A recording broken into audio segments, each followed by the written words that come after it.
That is so sweet. I love us. We all know the words of that song, right? That's the soundtrack of our lives, that music from the 60s and 70s. I think about kids today and when they got their grandkids and their nieces and their nephews, what are they going to sing in the car? How can you sing these songs to anybody that doesn't have an ID that can get into a bar, you know? And even then, why would you want to sing those songs? It's just, so those golden songs. Ooh, child. It's summer. I know it's autumn. Don't try to correct the calendar. This is a metaphysical idea. It's not a calendar idea. But what I want you to focus your attention on, I was away this week with the Giants. The Giants, you know who the Giants are? That's our men's group, right?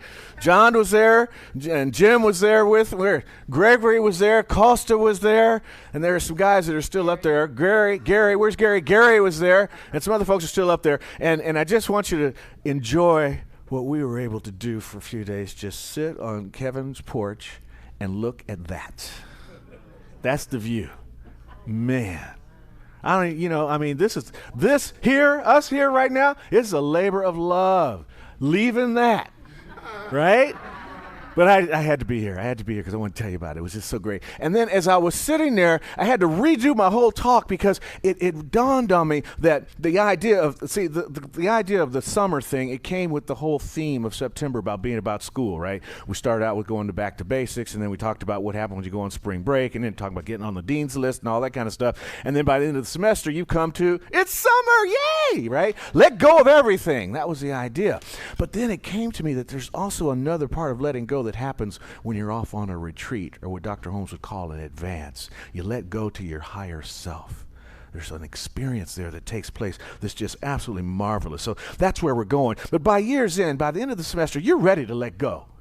You're ready to let go and begin the process of letting God, to release, to go to that place where you can be still and know. That's a be still and know location. So that's what this metaphor is for. What's the metaphor for? It's for the idea of what is represented by the concept of getting ready for summer break. It's to let go of the obligations, to open yourself up to a new idea. I was thinking about summertime in Austin, Texas, when I went down there to go to college, and a friend of mine said, "You want to go water skiing?" I said, "Sure." I would say yes to almost anything. I'd never water skied before. And he says, "Look, here's what you're going to do. You're gonna hold on to this rope, and you're gonna put these two skis, you put them right up in front of you like that, and you hold on to the rope, and then it's just gonna pull you up." Well, he didn't tell me he's gonna pull me up and over. And so I'm holding on to this rope, and I'm just drinking Lake Travis. And I can hear him sort of saying something about go. And I'm like, I'm trying to go. And I heard I'm trying to let it happen. And then I heard let go. Oh, let go, right? But I was scared to let go because I'm in the middle of the lake. What's gonna happen if I let go? But I let go.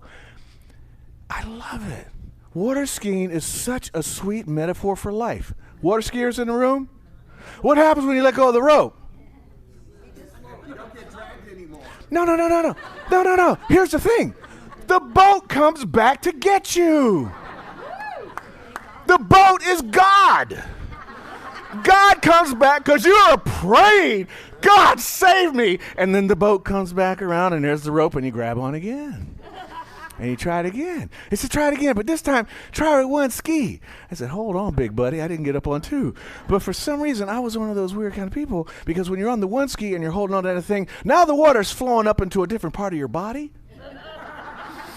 And after you fill up with enough of that, you just jump right up there. I was just like, "Oh boy, I'm up. I'm skiing now." It was awesome, right? So that's another kind of letting go. Let go of the pain. Let go of the pain and sail through life and let God pull you into life, right? Summertime. Let go. Release. Dr. Holmes says, ouch. If you surrender, this is what happens when you no sleep, you know? Those guys, they play spiritual poker. I call it spiritual spiritual poker. So that kept us up. Then we woke up at like 5 this morning to get back. And so I'm a little bit like that. I normally don't know what's going to come out of my mouth on a Sunday, but today it's even, stand by, hold on. We might all have to let go before this is over. But Dr. Holmes says, if you surrender your whole being to the divine spirit, knowing that of your own human self you can do nothing, you get rid of that self which is impotent. Now, this is not to be a downer on who we are or what. We're not powerless. We're powerful. But the full power of us is when we're fully embracing the divine spirit. I'm sorry, Stevie. Stevie was there too, playing his music. It was great. And Rick, they're on tangent time. And Rick and Yasa, bye. They're heading off to Mexico today. They'll be gone for 9 months or something like that. Tuesday? They're just packing up today? Right, he's filling the gym bay because he can't put it in the car. Anyway, that's another story. That's a third tangent for later in the talk. But this idea about embracing the divine spirit is so powerful. That's where our power is. See, he's saying that we're not impotent, but it's the small self that makes us impotent. It's the small self that allows us to feel that sense of doubt and fear and limitation. And what we need to do is to expand ourselves. And the expansion is the divine knowingness that we are part of an infinite presence that is allowing itself to be lived by means of us. So when we embrace that, that's when we become powerful. That's when our true self steps in, see? And that's when the intellect can really soar, when we can let go of that smaller idea self. But we're conditioned into believing that maybe we can't. But you see, the divine intellect reminds us that we are the thinker. We are the thinker. We are the creator of the patterns of our lives. We're the pattern creator through our thoughts. And if that's the truth, then we should take our fate and be the master. We should master that. We should be the mastership of our fate. You see. So we're not that impotent self. We have to exercise that mastership, but we exercise it with a sense of self-kindness that understands that there is a dualistic experience in life. It's hard to live in that wholeness all the time. And so we fall out of it. We fall into the sense of separation, but give ourselves a little grace and a little kindness to know that we can call it up consciously and bring ourselves back to it. Dr. Holmes says, remember that the thought patterns are acquired. It's the stuff we learned, right? We made it up. Well, we can unmake it up. He says that. Therefore, the mind that accepted them can reject them. We can accept a pattern and see that the pattern's not working and then choose to create a new pattern. But first, we reject that. We let go of the old one that was no longer working and accept the new one that is coming into our lives. You've heard the story of the guy who is, on his deathbed, and he says to himself, God, if I had it to do over again, I'd eat more ice cream. I'm taking care of that part. I'd watch less TV, and I'd look more at nature. Took care of that some of this weekend, I tell the people that I love you more frequently on a regular basis, and just be a part of living life more fully instead of going to work, clocking in, trying to get the promotion, raising more money, I know, 96 hours. Or was it 67 this week? Less work, Brad, less work, more joy, more grandbabies, Yeah. But that's the journey of it. Maybe more fast cars. Gary just got a new fast car, God, I just love you guys. Just getting to know everybody and what we're about and who we are is such a powerful thing. But it also, that getting to know that we do as community, that's part of living a life more fully, you see. So we have to understand that, we get to get caught up.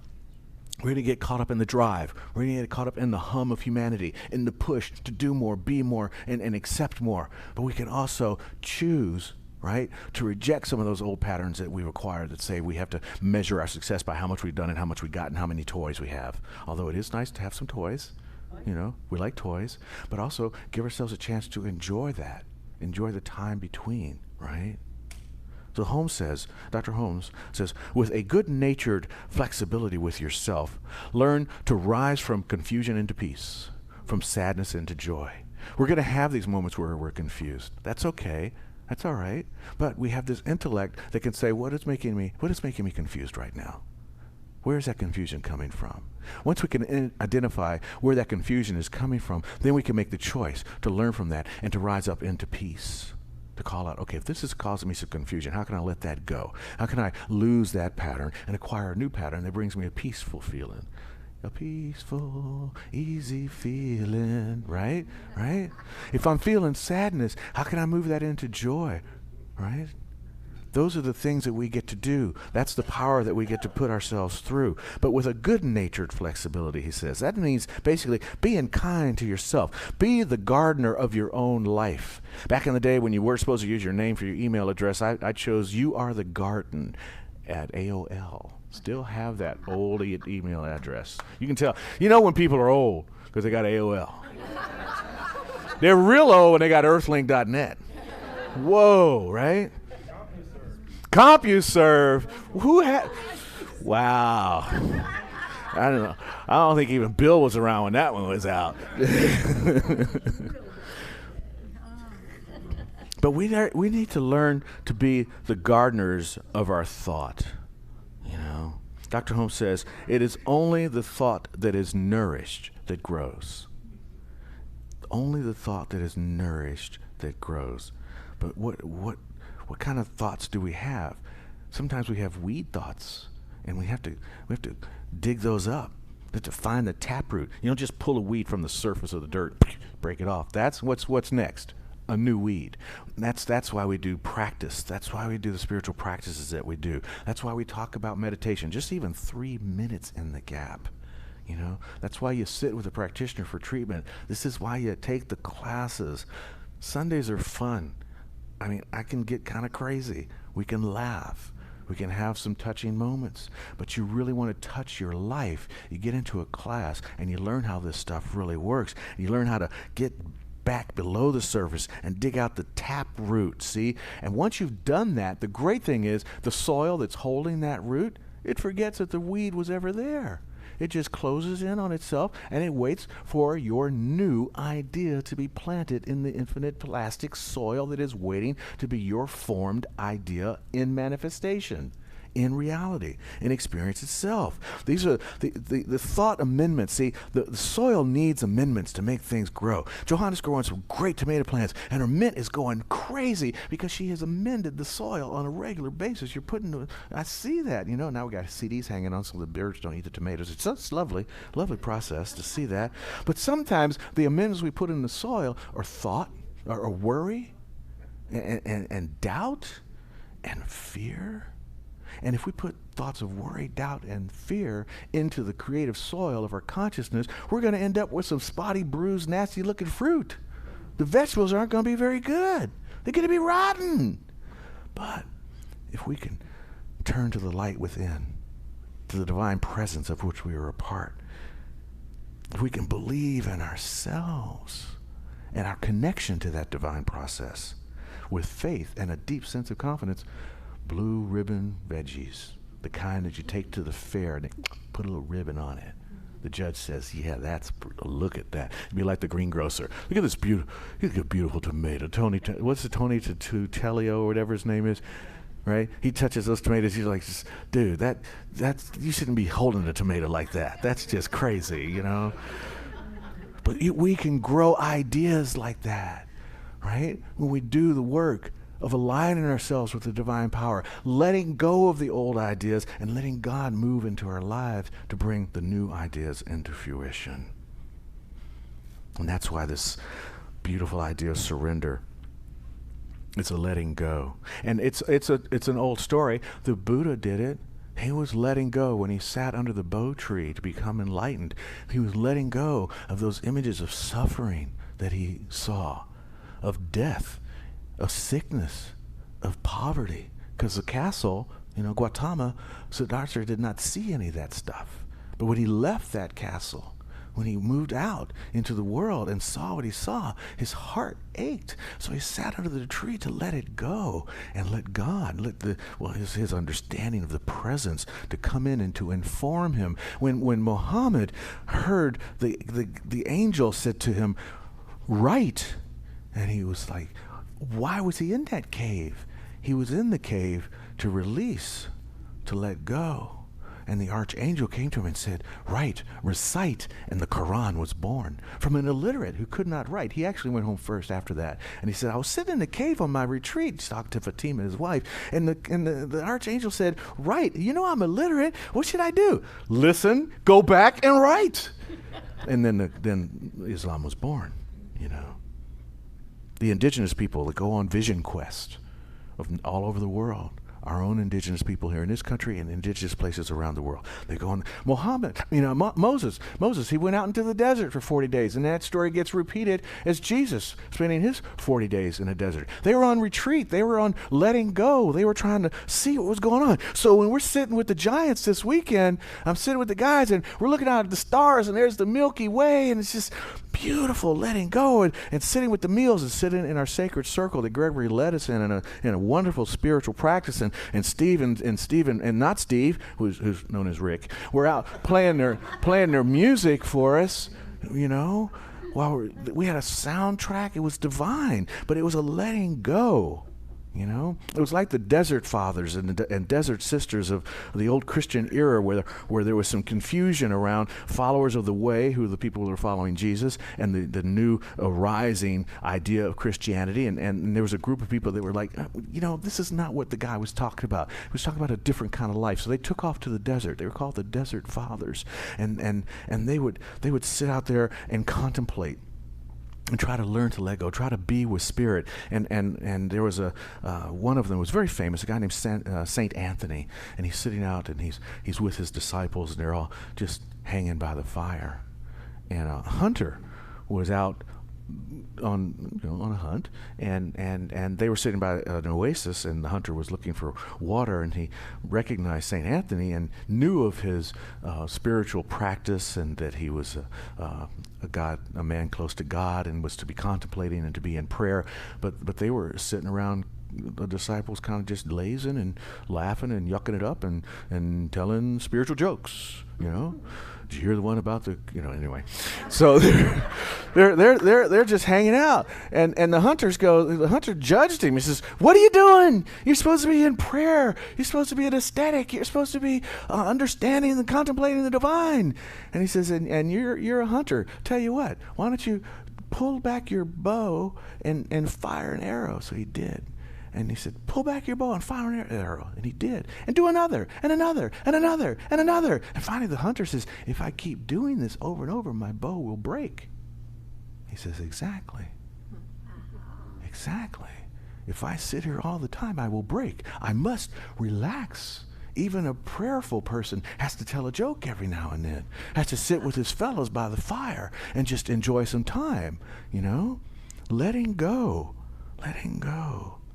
A Sufi master named Robert Fraser says that the essential part of retreat, or in this case surrender, is to become more and more quiet and still.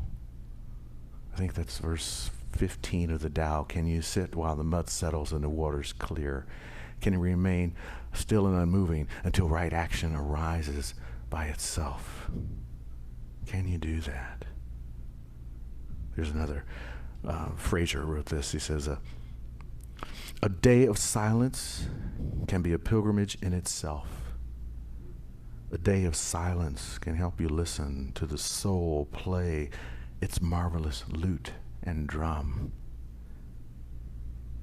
Is not most talking a crazed defense of a crumbling fort? I thought we came here to surrender to silence, to yield to light and happiness, to dance within in celebration of love's victory. Can we be in the silence for just a little bit? This is the joy of letting go. This is the joy of retreat from the main flow of life, from the hums of humanity, from the alarm clock and the to-do list and the daily planner and the reminders on the phone and the notifications and the text messages and the emails and let it go. It's summer. Go on retreat. Take time out.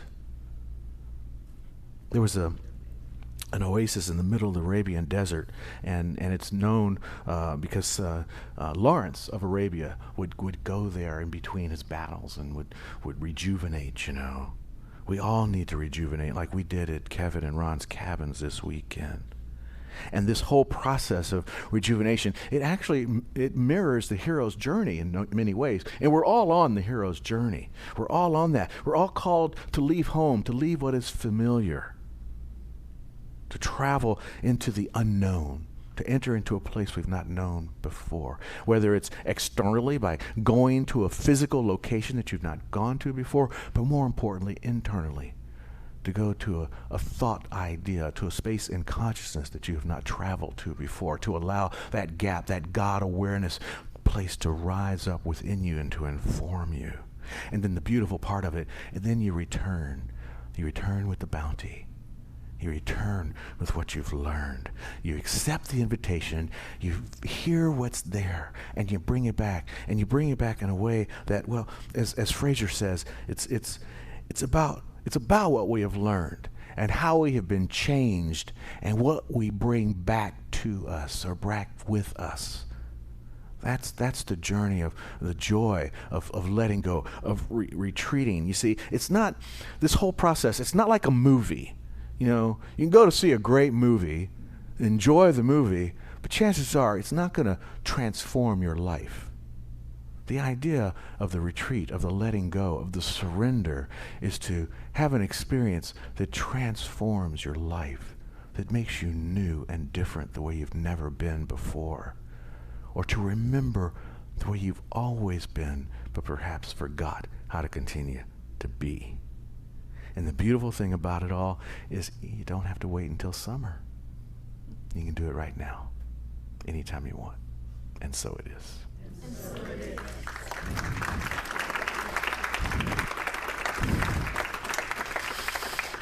All right. Here we go. Letting go is more than a notion. It's an action I faithfully take because I trust and know it works. Prayer time. Thank you, Reverend Maggie. Oh, we need a new candle. Thank you. Thank you. Okay. I've noticed for the last couple of weeks, I meant to mention it last week, that the prayer box has been empty. Now, I get it, because you all know how to do prayer, and you're a wonderful practicing religious scientist.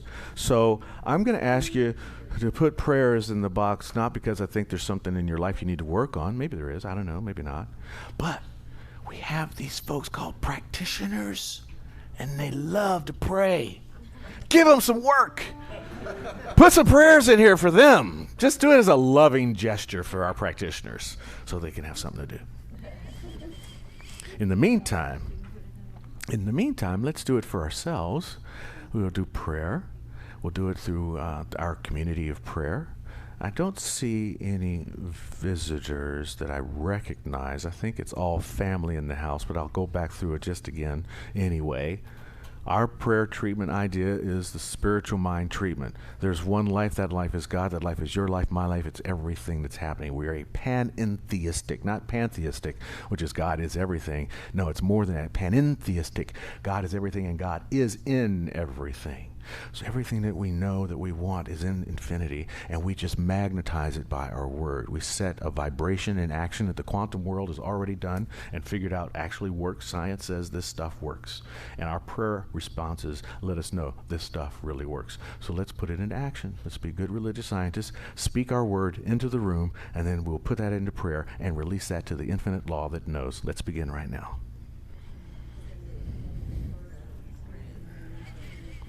Patricia.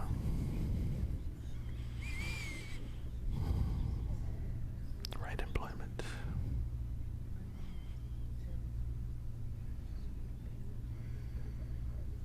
Let's all take a holy breath.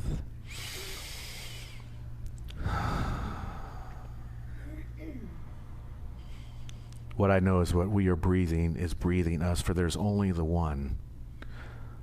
the one love, the one presence, the one life of which we are all a part. How grateful I am to know that the infinite self-givingness of the divine has imparted itself into each and every one of us in equal measure, despite the age, the size, the perceived status in life. There is as much life in each and every one of us as there is in the person next to us, as there is in a flea or an elephant, in a rose or a sequoia, in a weed or a beautiful blossoming flower. It's all filled with God. It's all filled with life. So in this moment, I recognize the expressions of life and the ever higher unfoldment of life. So we're moving everything from whatever experience it's in right now to its next highest, most harmonious experience. Wherever there is disharmony, we bring harmony through our word. Wherever there is confusion, we bring peace in our word. Wherever there is sadness, we bring joy through our word. Wherever there is a sense of lack, we bring prosperity and abundance with our word. Wherever there is gratitude, we bring even more gratitude into the life with our word. We express joy in everything that we do. Whether we're feeling sadness, we feel that because we have with the joy that allows us to know this emotion is being used fully. And by using that emotion fully, I am now providing God an experience to be more God-like by moving me forward into another expression and another experience. This moment in time is going to, as Master told us, change. Ooh, child, is going to change. So we speak a word for the change. And we know it moves in a positive, uplifting direction right here, right now, by this word spoken. I'm so grateful for this process, grateful for the knowledge of the way Spirit works in our lives and the way we work in the life of Spirit as Spirit. So filled with that gratitude, I now release this prayer into the law by saying, and so it is.